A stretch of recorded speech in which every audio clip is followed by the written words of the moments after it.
So I'm going to read a poem and then a small excerpt from my novel and another poem. First one's called Sticky Dick.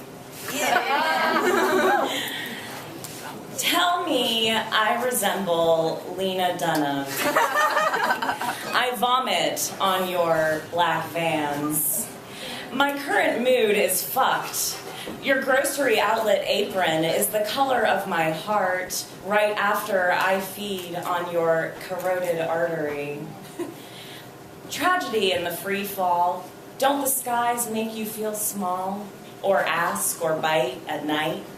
Where my reverberated breath lies, smiling eyes, the sunshine. You climb up my window vine. You stare at these tits of mine.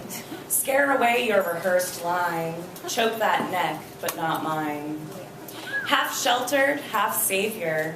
You sleep in Dolores, but you have a check in your borrowed chrome bag.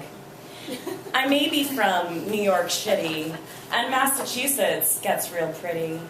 Maybe leave me, can't, won't, feed me. That won't happen. Sticky dick. Eat those Butterfingers, make you sick. Oh, now you call me a ratchet Jew? True, true, true. Oh my God. But no, Lena Dunham, it's Rachy Face to you. Woo!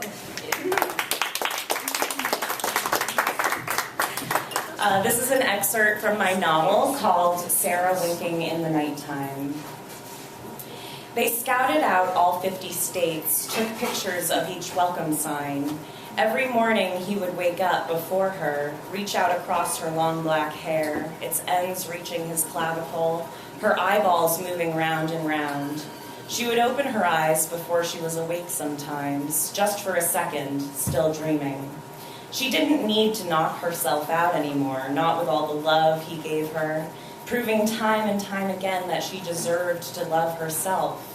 But she still carried that rock around like an ex-smoker with an emergency pack. He stood, his head lifting up, dehydrated again. He showered, his body buzzing, wild with anticipation. Oklahoma today and the bright summer atmosphere made the plains look endless.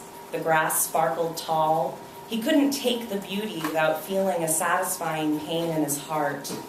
He ran barefoot out behind the motel into warm rays through the humid cloud of August. He stopped once his knees buckled in, once there was no breath left, only expansive prairie there to breathe. This was not his home, but he loved it. Sarah was yelling his name. She found him. She had rolled out of bed and buttoned up a white, flippy dress, satin over her naked curves. He was always playing hide-and-go-seek, always growling for her body, always running away and chasing after her. She fell to the ground on her side, almost sliding out of her dress over the green sea. The world looked half sky, half grass then, as though it could only be colored, never grayed.